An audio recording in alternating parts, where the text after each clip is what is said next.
सूर्यकोटि समप्रभ निर्विघ्नं कुरुते सर्वकार्येषु सर्वदा। हरि हरि राम कृष्ण हरि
शिव भोळा चक्रवर्ती शिव भोळा चक्रवर्ती शिव भोळा चक्रवर्ती शिव भोळा चक्रवर्ती त्याचे पाय माझे चित्ते त्याचे पाय माझे चित्ते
ओंकारेश्वर मंदिर साबे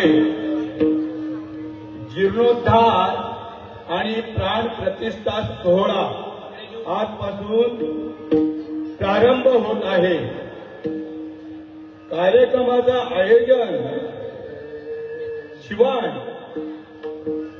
कैलासवासी बाळाराम शिवराम पाटील यांच्या स्मरणार्थ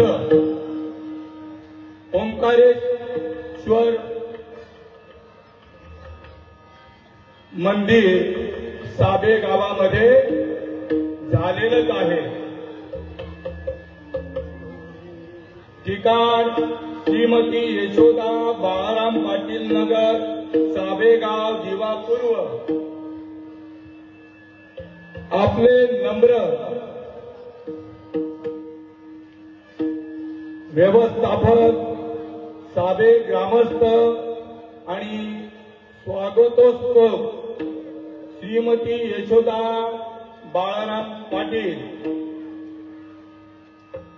श्रीयुत नितेश बाळाराम पाटील आणि सौभाग्यवती अर्चना नितेश पाटील या माफ करा सौभाग्यवती अर्चना निलेश पाटील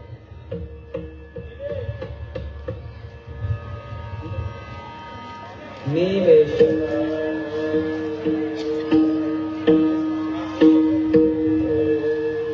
पुन्हा मी वास्तव माफ करा चुकी झाल्याबद्दल।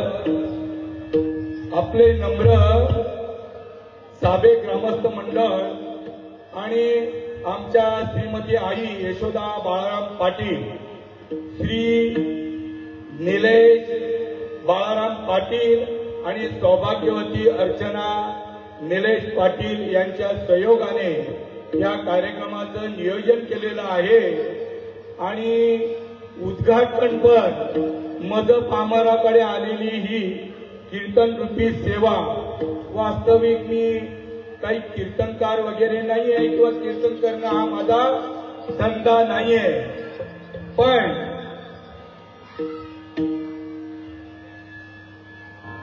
निलेश दादांनी कोणाकडे निरोप दिला? उमेश भगत यांच्याकडे हा निरोप सुपूर्द केला की आपल्याला कीर्तनाची सेवा हवी आहे आणि आमचा प्रामाणिक स्वभावच असा आहे, सेवेके सांगितले करावे काम, तेथे हुतुतूपणा कामा न ये। मालकाने नोकराला आज्ञा द्यावी आणि नोकराने निमूटपणे प्रामाणिकपणे त्या आज्ञेचं पालन करावं, हा आमचा सिद्धांतच आहे। सेवेला सुरुवात करण्याआधी या पाटील कुटुंबाचे अनंत उपकार आहेत। पाटील कुटुंबातील आमचे निलेशजी पाटील यांच्या आजोबांशी पण माझे चांगले संबंध होते, त्यांच्या आईशी देखील माझे उत्तम संबंध होते। अत्यंत मन मिळावू स्वभाव आणि त्यातल्या त्यात त्यांचे काका नामदेव हे देखील माझे मित्र आणि निलेशचे स्वतः वडील हे सुद्धा माझे मित्र। संपूर्ण घराण्याचा जो स्वभाव आहे हा इतका प्रेमळ आहे, या जगामध्ये दाराच्या समोरून गेला किंवा तुमच्या समोरून जरी माणूस गेला तर कबीर महाराज पुरावा देताय, आओ नहीं आदर नहीं नहीं नैनो में नहीं, ऊस गरबू कभी न जाओ कंचन बरसतमय। म्हणजे किती श्रीमंत माणूस जर असेल आणि त्याच्याकडे प्रामाणिकपणा माणुसकी नसेल, आदरणीय भाव जर नसेल तर ते काही कामाचं नाहीये. पण हे निलेशजी जे आहे ते घरी आमंत्रणाला आले. यांच्या सोबत कोणाच्या उमेश भक्तांच्या सोबत तुम्हाला जेवढे धन्यवाद द्यावे तेवढे थोडेच आहेत.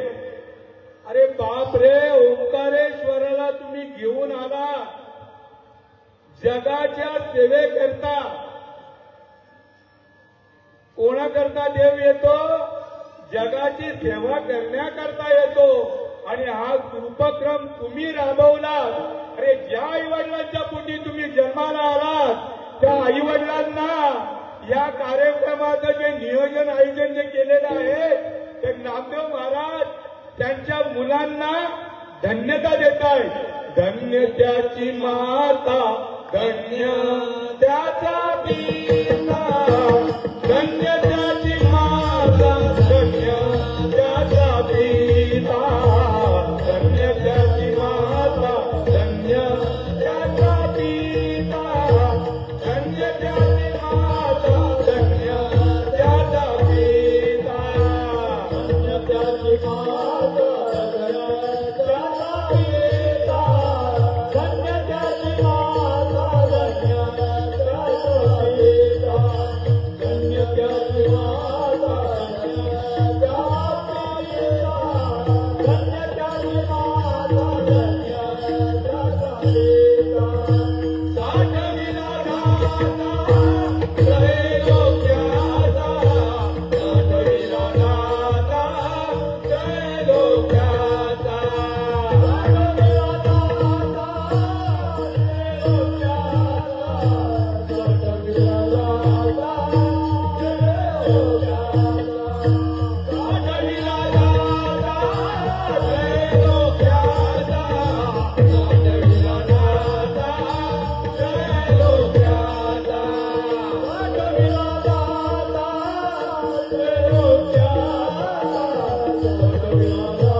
ओंकारेश्वरला घेऊन येणं, कारण विश्वाचा अधिष्ठान आहे इथे. आणि ह्या आमच्या अर्चनाताई, निलेश दादा आणि आमच्या यशोदा आई आणि त्यांना सहयोग देणारे आमचे उमेश भगत हे त्यांचे मित्र आहेत. यांच्या सर्वांच्या किंवा यांच्या सर्व कुटुंबाचा काहीतरी अनंत पुण्याई असेल. आणि म्हणून या ओंकारेश्वरला 6व्या गावामध्ये सर्वांची सेवा करण्याकरता आलेले. आपल्याला काय सेवा होईल देवाची? देवच आपली सेवा करायला आलेला आहे. सेवेला सुरुवात करण्याआधी ओम नमो जी आद्याय वेद प्रतिमाद्याय जय जय सदोवेद्या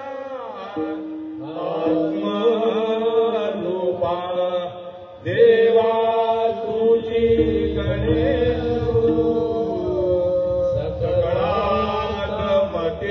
प्रकाशु मणे निवृत्ती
त्याचे पाय माझे चित्ती वाचे वदता शिवणम तयान वादे गोरगाम पांडुरंगा करू प्रथम नमन पांडुरंगा करू प्रथम पांडुरंगा करू प्रथम पांडुरंगा करू प्रथम हरे चरण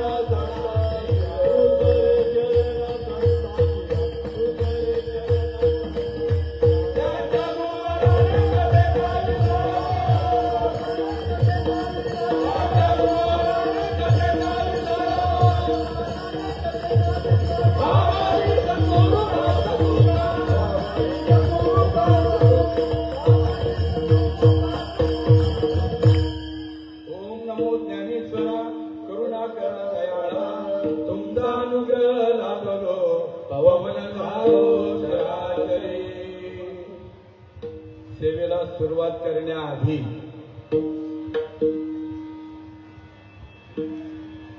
तुम्ही सगळे ज्ञानी आहात आणि माझ्यासारख्या आज्ञानाला ही सेवा दिलेली आहे तुमची सेवा करण्याकरता. ज्ञानी यांचे राजे गुरु महाराज म्हणती ज्ञानदेव तुम्हा ऐसे मज पामराय काय थोरपण मज पामराय काय थोरपण मज पामराय काय थोरपण मज पामराय काय थोरपण आई जीवा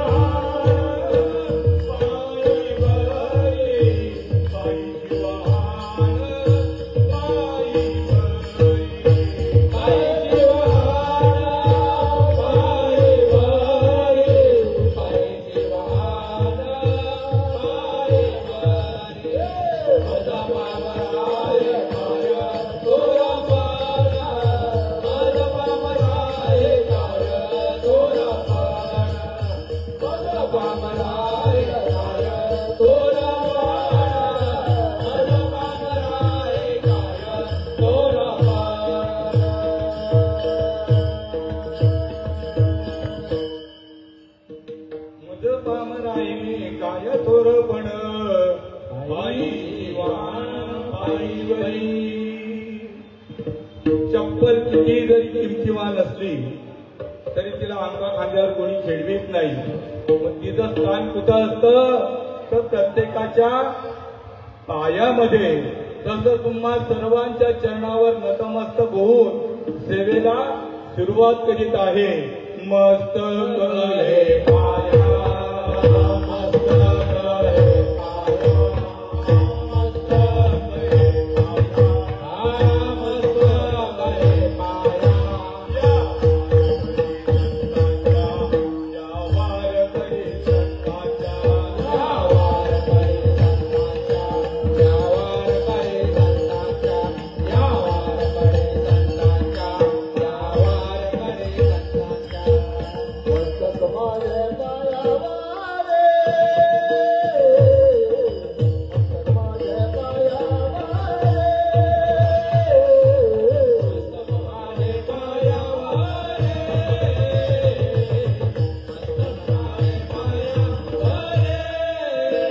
या वारे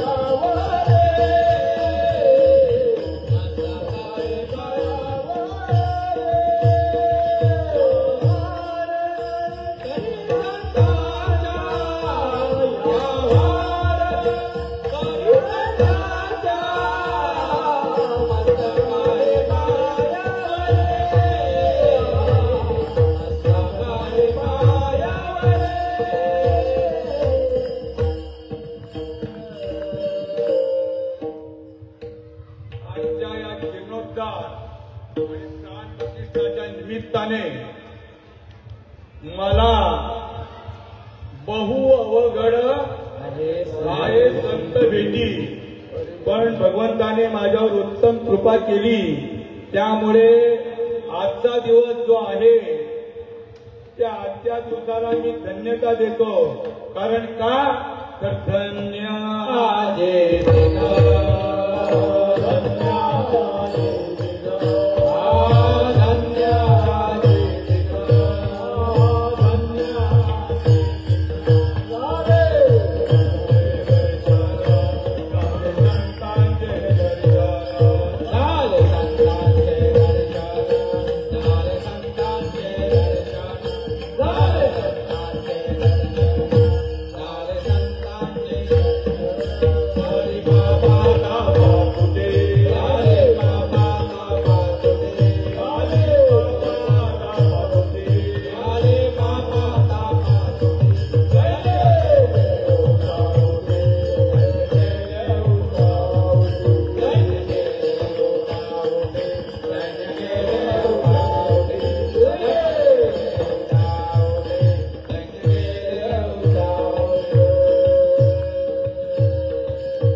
देववृंदांच्या, दयावंतांच्या, कृपावंतांच्या, राजहंसांच्या, गुणीजनांच्या, गुरुजनांच्या, मायबापांच्या सेवेकरता निवडलेला जो अभंग आहे तो पैठणचे सुप्रसिद्ध श्री संत एकनाथ महाराज यांचा 4 चरणांचा अभंग आहे. शिव भोळा चक्रवर्ती, त्याचे पाय माझे चित्ती, वाचे वदता शिव नाम, दयाना बाधी क्रोध काम. धर्म अर्थ काम मोक्ष, शिव देखता प्रत्यक्ष, वाचे वदता शिव नाम, दयाना बाधी क्रोध काम.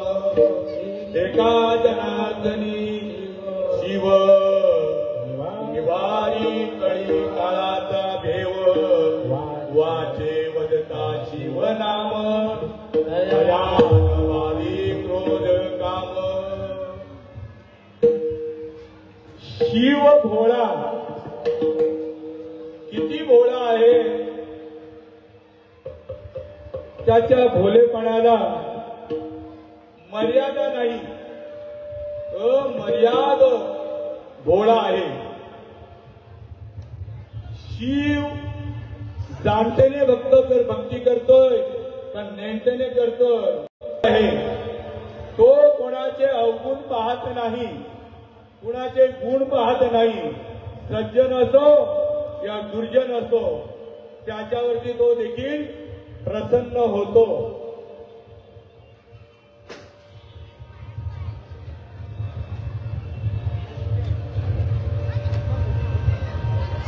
मांधाता राजा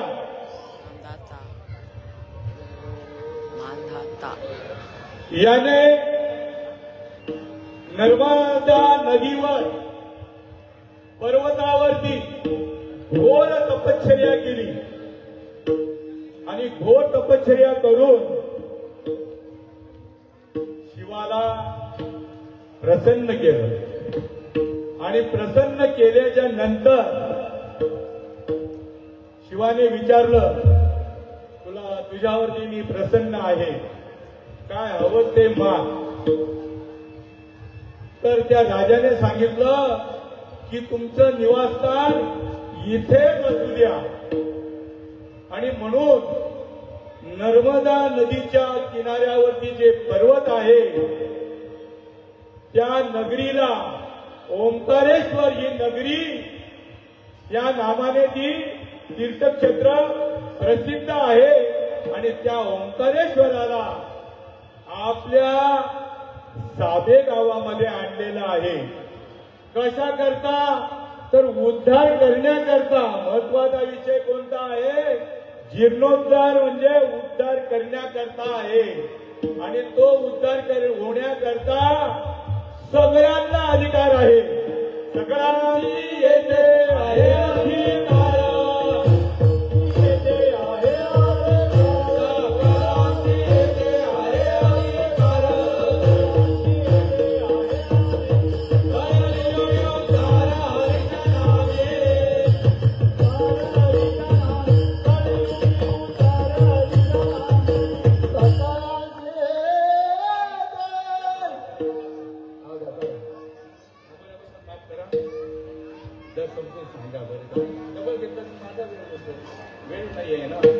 माफ करा.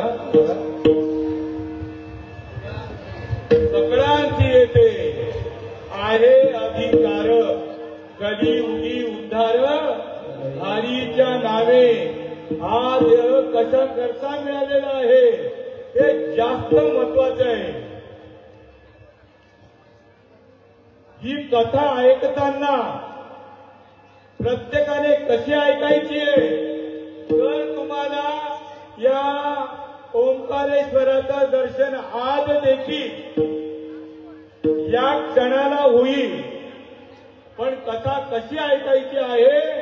जैसे शारदीची चंद्रकले मागिये अमृतकण कोवळे ते वेचिती मन मवाळे चकोर तळगे कया परी शोता. ही अनुभवावी कथा अति हळुवारपणे चिंता आणोनिया. चकोर पक्षाची जी पिलं आहे शरद ऋतूतील पौर्णिमेच्या चांदण्यामध्ये चंद्राकडनं येणारे जे अमृतकण आहे ते चमकत असतात आणि चकोर पक्षाची पिलं जी आहे ती वरचे वर दोन्ही डोळ्यांची एक नजर करून वरचे वर सेवन करीत असतात. जर नजर इकडे सैरावायला गेली तर त्या अमृतकणांपासून ते अतृप्त राहतील. हा दृष्टांत दिला माऊलींनी. ही कथा कशी ऐकायची आहे श्रोते वर्गानी? तया परी श्रोता, तया परी श्रोता. ही अनुभवावी कथा अति हळुवारपणे चिंता आणोनिया.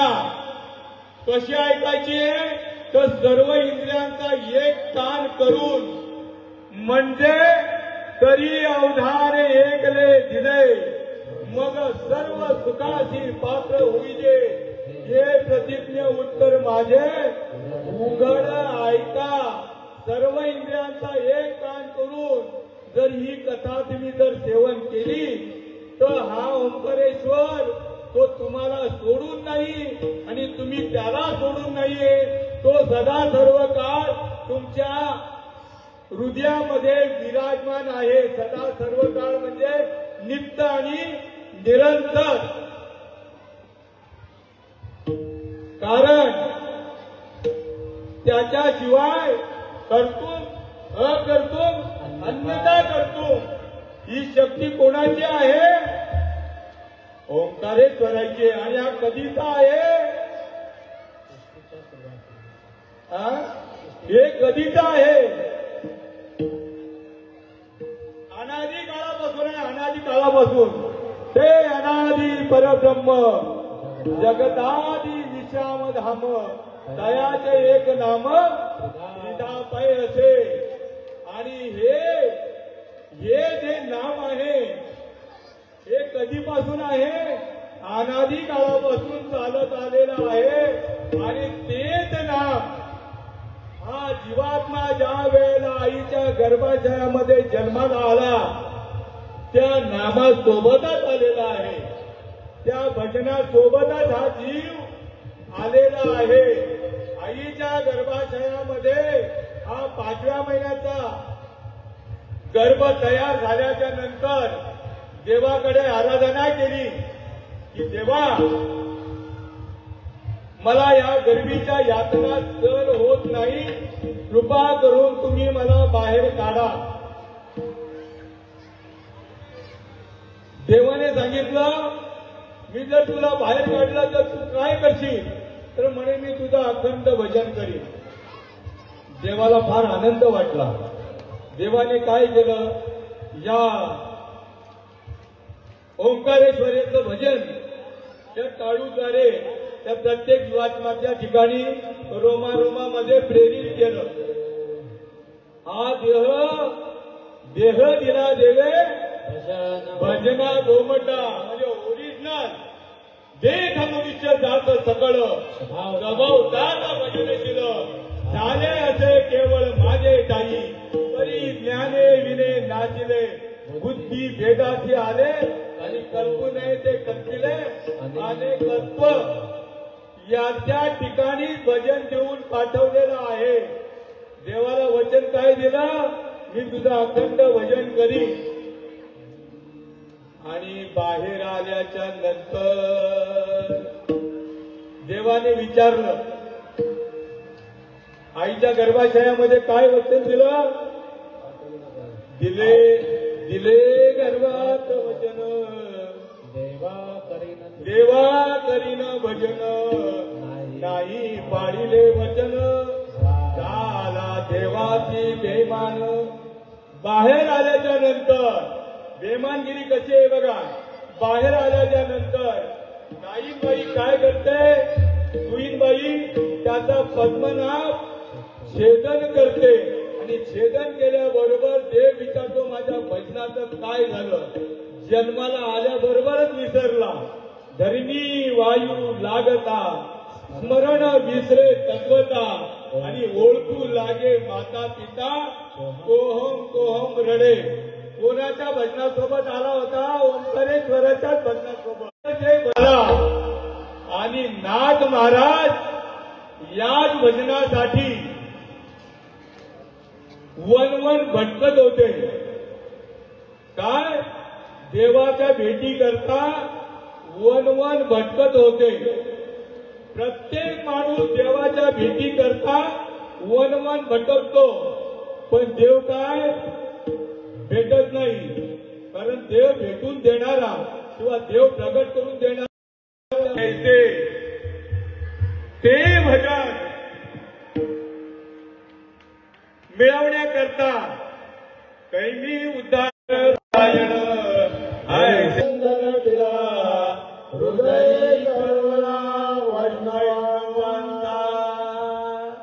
या असं करावं लागेल. देवाचं ऐकावं लागेल. त्यांनी सांगितलं देव मिळण्याकरता मी सगळ्यांना जायचे. मग ताबडतोब कोणाची तयारी झाली? नाथ महाराजांची तयारी झाली. आणि नाथ महाराजांनी जनार्दन स्वामींकडनं अनुग्रह घेतला. आणि अनुग्रहाची रीत आधी जशीच्या तशी आहे. मोठके गुरुमुखे उद्गत दिसे हृदयी स्वयंभूची असे आणि प्रत्यक्ष पाहू लागे अपयशया. ज्या वेळेला जनार्दन स्वामींच्या मुखातून महावाक्याचा उपदेश झाला, महावाक्याची नावे गुरु कृपेची धावे, माता हात ठेवीला नोहे थापटीला जैसा. काय केलं? नामाचा ब्रह्मनामाचा उपदेश केल्याबरोबर नाथांच्या तळपायापासून तर डोक्याच्या केसापर्यंत रोमामध्ये चैतन्य शक्ती प्रगट झाली. रोम ताट झाले. रोमातून स्वेग बिंदू बाहेर पडायला लागले. जसं आपण काम करताना आपल्याला घाम सुटतो त्याप्रमाणे स्वेग बिंदू बाहेर पडायला लागले. संपूर्ण शरीर बधीर झालं. जसं आपण म्हणतो मुंग्या येतात, मुंग्या आल्या, मुंग्या पायाला हाताला, असं संपूर्ण शरीराला मुंग्या आलं म्हणजे वारुळ आलं. कोणाच्या? नाथ महाराजांच्या. ही चैतन्य शक्ती ज्या वेळेला प्रगट झाली त्यावेळेला पोटात आनंद मावेनासा झाला. संपूर्ण शरीराला जशी थंडी आल्यानंतर कंप कसा सुटतो असा कंप सुटू लागला आणि पोटात आनंद मावेनासा झाला. वाचा कुंठित झाली. मुखातून शब्द पुरेनासा झाला आणि डोळ्यातून आसूंचा पूर वाहू लागला. ही कृपा ज्या वेळेला महादेवाची त्यांना उपभोगायला मिळाली सद्गुरूंच्या कृपेने, त्यावेळेला सद्गुरू भोलेनाथाचा ते गौरव करतात अभंगाच्या पहिल्या चरणामध्ये.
शब्दाचा अर्थ शब्दाचा अर्थ लावायचा नाहीये.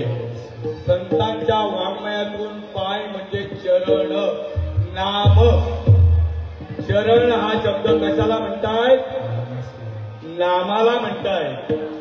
ते नाम ज्या वेळेला प्रेरित केलं त्यावेळेला या उपाधी माझी गुप्त चैतन्य असे सर्वंगत ते तत्वज्ञ संत स्वीकारिती. आपल्या रोमारोमामध्ये जो भगवंत आहे तो भगवंत जागृत केला पाहिजे. तो जोपर्यंत भगवंत जागृत होत नाही तोपर्यंत देव कोण मी कोण हे कदापि कळणार नाही. तुका म्हणे सांगू किती यात भगवंताच्या मूर्ती. तुका म्हणे हात स्वय परम मूर्ख संत चरण. हा मनुष्य तुच्छ प्राणीच देव आहे आणि हा देवाला शोधायला निघालाय. साधू संत त्याला पत्ता सांगताय. देव आहे हृदय मंदिरे शोधुनी पाहे. देव नटला नाना परे आणि बरुनी मुरला शरागरी. संपूर्ण विश्वामध्ये कोण भरलेला आहे? देव भरून फिरून उरलेला आहे. त्या दिवशी बाबांचा एक दृष्टांत ऐकला. बाबा चालले होते, गल्लीतून चालले होते. गल्लीतून जाताना एक म्हातारा भेटला. त्या म्हाताऱ्याला विचारलं, भाऊ कसं काय? बरे. त्या भाऊचं कसं काय? तो तर कधीच लचकला. करावं तसं भरावं, करावं तसं भरावं. म्हणजे काय केल्याने पुण्य मिळतं, म्हणजे फळ मिळतं, पुण्याचं किंवा पापाचं. तर बाबा बोलले की हा सांगणारा जो आहे व्यासपीठावरनं, हा चांगलं सांगतो का? बाबांचा दृष्टांत बरे का? काय? अरे ज्याच्या सत्तेने हा बोलतो त्या सत्तेला पाठमोरा आणि विषयाकडे तोंड करतो. म्हणजे जाणे हे शरीर कुणाची सत्ते, कोण बोलवितो हरी बिन. देखवी ऐकवी एक नारायण, दयाचे भजन चुकू नका. त्या भजनाबरोबर हा जीव प्राणी आलेला आहे.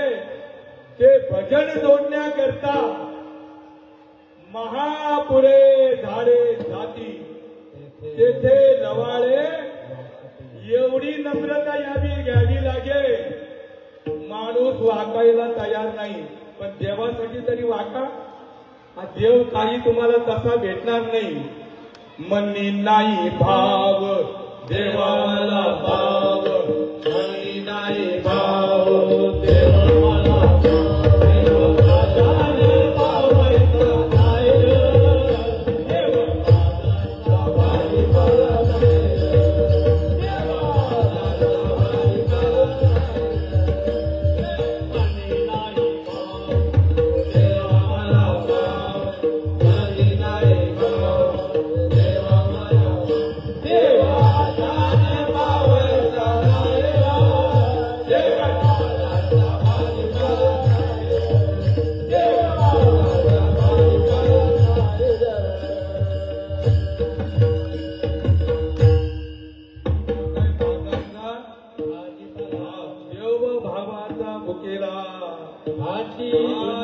दुष्काळ तयाला. देव भावाचा भुकेला हाची दुष्काळ तयाला. पावत कोणी द्यायला तयार नाहीये. सगळं देतील, पैसा देतील देवाला, सोनं देतील, घर देतील, दार देतील. मंदिर म्हणजे घर आहे. आणि हे खरं मंदिर कोणतं आहे? ते देवाने मंदिर बनवलंय ना, हे ओरिजिनल. देव देवाचे मंदिर, देव देवाचे मंदिर. आज आत्मा परमेश्वर, आज आत्मा परमेश्वर. देव देवाचे मंदिर, देवा देवाचे मंदिर. जशी रोजानो सावरा, तसा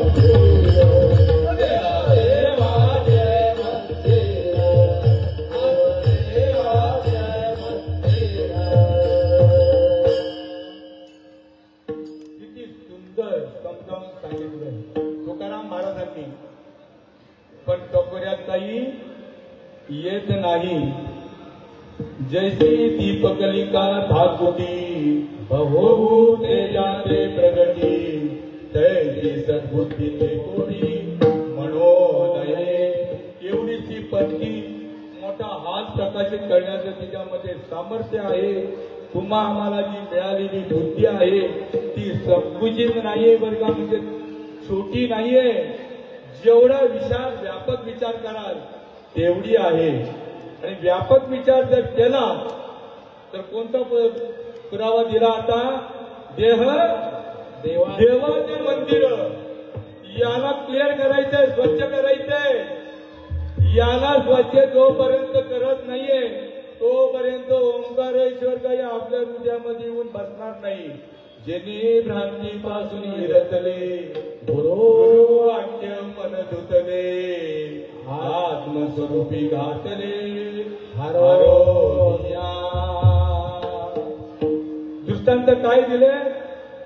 जसं दुधामध्ये ओ लोणी तसं देहात व शक्य पाणी, जशी उसात ओ साखर तसा देहात ओ ईश्वर. तुका म्हणे मुढा देव देही का पाहना. म्हणजे जनता जनार्दनाला उपदेश केला, कोणा एका माणसाला नाहीये. पण अजूनही वेळ गेलेली नाहीये. क्षणोक्षणी हाची करावा विचार करावया पार भव सिंधू. जोपर्यंत हे 6 विकार जे आहेत हे 6 विकारांनी जीवाची वाट लावून ठेवलेली आहे.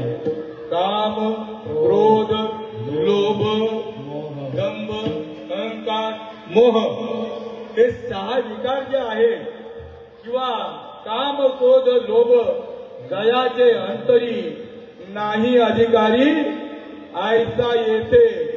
यांची वाट लावण्याकरता की ज्यांच्या दृष्टीने जीवाचा उद्धार होतो, ज्यांच्या शब्दाने जीवाचा उद्धार होतो आणि ज्यांच्या स्पर्शाने जीवाचा उद्धार होतो, आजचे संत आपल्या अवतीभोवती आहे.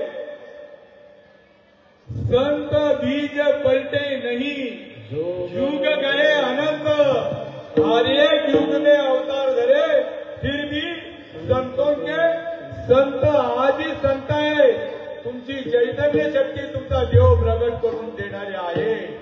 फक्त मी मगाशीच सांगितलं की लवाळ्यासारखी आपल्या ठिकाणी नम्रता यायला हवी. लवाळ बघा वागतो, मस्तक एकदम जमिनीला वाकवतो, तसं तनु मनु जीवे चरणाशी लागावे आणि अगर्वता करावे याचे सकळ. किंवा जो मज होय अनन्य शरण त्याचेच निवारीन मी जन्म मरण. मग हे काम क्रोध जे आहे ते शिवने असं जर वाटत असेल तर मग साधूच्या कडनं ते नामस्मरण घ्यावं लागेल. कोणतं? जे तुमच्या रोमारोमामध्ये आईच्या गर्भाशयामध्ये चालू होतं ते. आणि जर नाही घेतलं तर ही सांडवणी भजन अवस्था नाना साधनी प्रयास करिता माझ्या आत्मानुभव सुखाची वार्ता चढे हाता कल्पांती. हा जो ओंकारेश्वर आहे हा सुखाचा सागर आहे, सागर बर का. पण तो मिळण्याकरता भगवंतच पुरावा देताय. काय पुरावा देताय? संत माझे गुरु मी दयाचा चेला, त्यांनीच माझ्या नामाचा विस्तार केला. एरवी कोण पुसतो ते मला, राम केला ब्रह्मज्ञानी वशिष्ठ मुनी तारक. श्री कृष्ण गुरु संदीपनी परब्रह्म दावी रे. आणि म्हणून नम्र झाला होता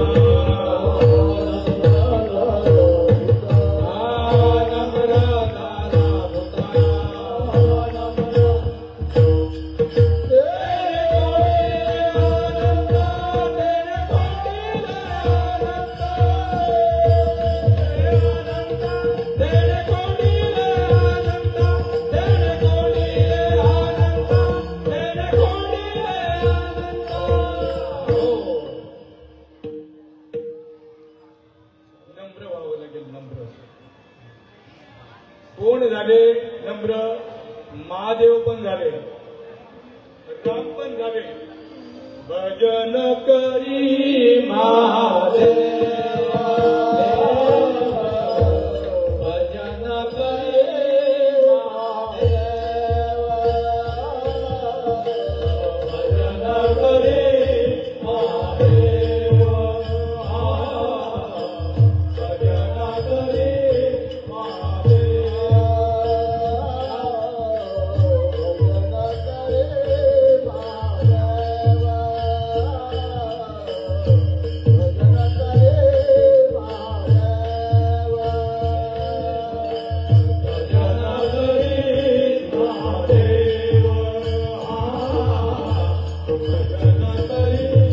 महादेव,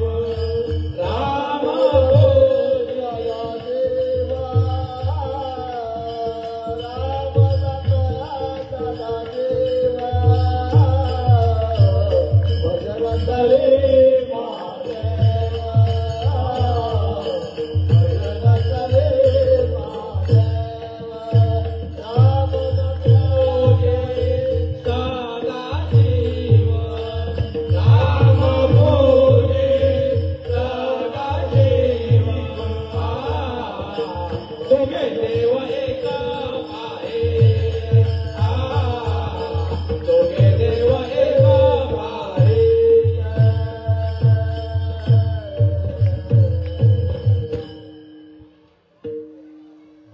त्यांना सुद्धा आकाराला आल्याच्या नंतर, हा देह धारण केल्यानंतर त्यांना सुद्धा उद्धार करण्याकरता ते अखंड भजन करावं लागलं. भजन करी महादेव, राम पूजी सदाशिव. भजन करी महादेव, भजन करी महादेव. असं सतत भजन केलं पाहिजे. 21,600 वेळा. ही रीत कोणाकडे आहे? संतांकडे आहे. आणि ही रीत ज्या वेळेला जीवाला मिळते त्यावेळेला संत सांगतात, श्वासाने कर रे भजन कडालो, श्वासाने कर रे भजन, श्वासाने कर रे भजन, श्वासाने कर रे भजन, श्वासाने कर रे भजन कडालो, श्वासाने कर रे भजन, श्वासाने कर रे भजन कडालो, श्वासाने कर रे भजन. काय वारे वाया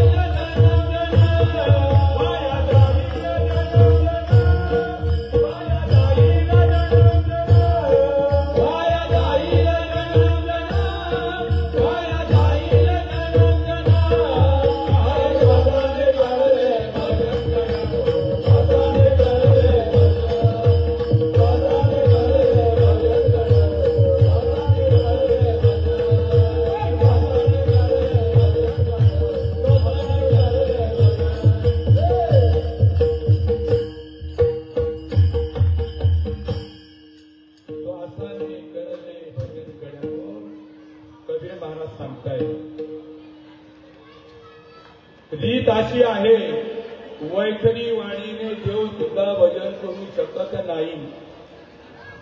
वैखरी वाणी झोपल्यानंतर चालेल का वाणी? लकवा जर मारला तर वैखरी वाणी सुद्धा भजन करू. सगळ्या शरीराला जरी लकवा मारला तरी श्वास चालू असतो. मग ही प्रक्रिया जर मिळाली तो जीवात्मा सहज भजन करू शकतो. त्याची दीप सांगितलीये, मुखना बोले जीवान हले, कंठ नाच मरे, राम राम बैठे आराम, हमारा जप करे. आत्माराम इतकी सुलभ रीत आहे. अजपा जपणे उलट प्राणाला, अजपा जपणे उलट प्राणाला, अजपा जपणे उलट प्राणाला, अजपा जपणे उलट प्राणाला.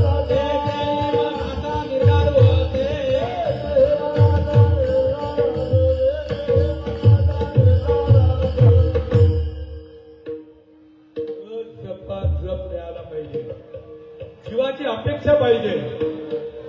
हे मिळण्याकरता आहे ना जीवाची अपेक्षा पाहिजे. हरी रे मना तो विश्वास या नामी. विश्वास नाही ठेवला तरी चालेल पण संतांवर ठेवा. एकनाथ महाराजांवर ठेवा. हरी रे मना तो विश्वास या नामी. हरी रे मना तो विश्वास या नामी.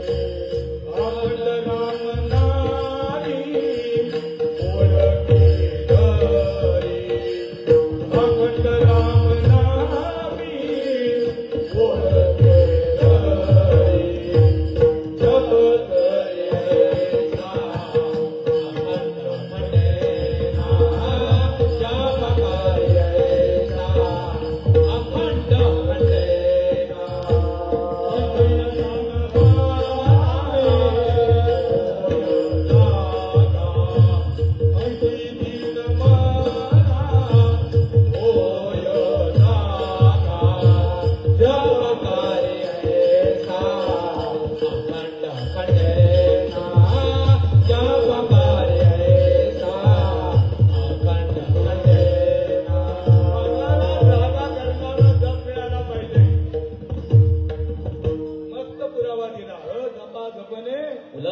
उलट प्राणाचा तेने मनाचा निर्धार होते.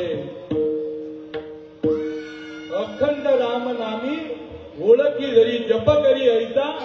अखंड खंडेना म्हणजे जागृती झोपणे आणि सुषुप्ती या तिन्ही अवस्थेमध्ये जप झाला पाहिजे. असा जप आधी उपलब्ध आहे. फक्त ते मिळण्याकरता संताविना प्राप्ती नाही. ऐसे वेद जेती किंवा हरिवाद प्राप्तीची उपाय संतांचे ते पाय तेने साधिती साधने उतती भावाची वंदने. मग हे काम क्रोध यांना दूर सारण्याकरता हा मायेमध्ये अडकलेला जीव याला मायेपासून अलिप्त करण्याकरता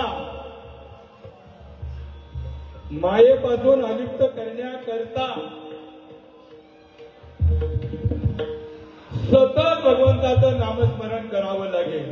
दिनरजनी गोविंदाचे पोवाडे. गोविंद गोविंद गोविंद गोविंद गोविंद गोविंद गोविंद गोविंद. मना लागले आचंद. मना लागले आचंद.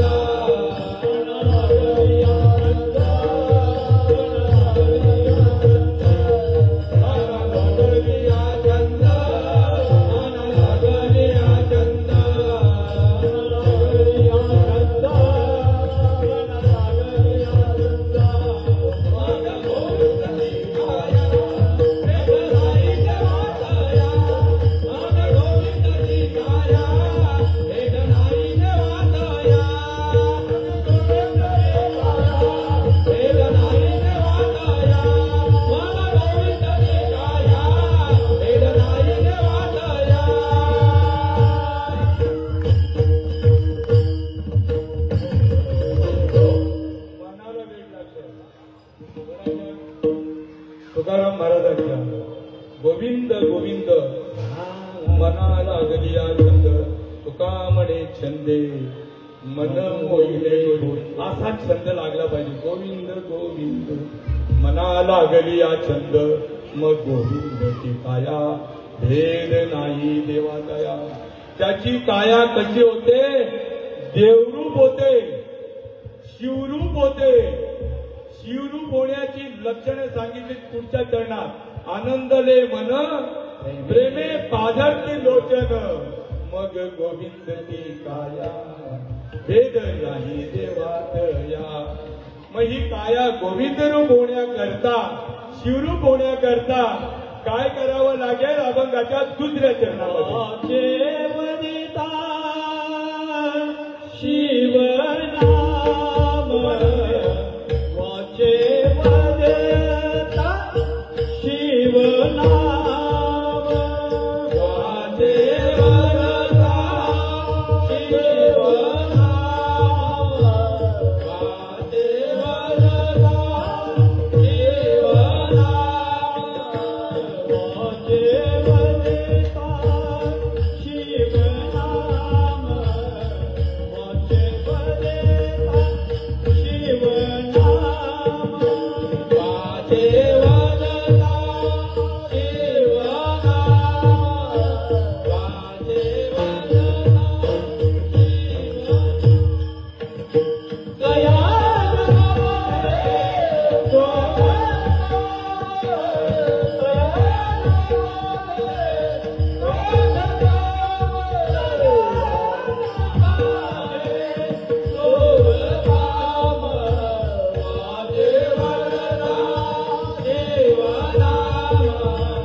वाचे वदता शिवनाम दयानवादी क्रोध काम तुका म्हणे देह घडीला विठळे काम क्रोध केले गेले निघले येणे तोचे मन झाले राव भरी परत माघारी येत नाही. ही अशी अवस्था दयानवादी क्रोध काम अशी अवस्था ज्या वेळेला त्या साधकाची होते त्या वेळेला त्याला 4 पुरुषार्थ प्राप्त होतात. अभंगाच्या 3ऱ्या चरणामध्ये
शिवनाम दयानवादी क्रोध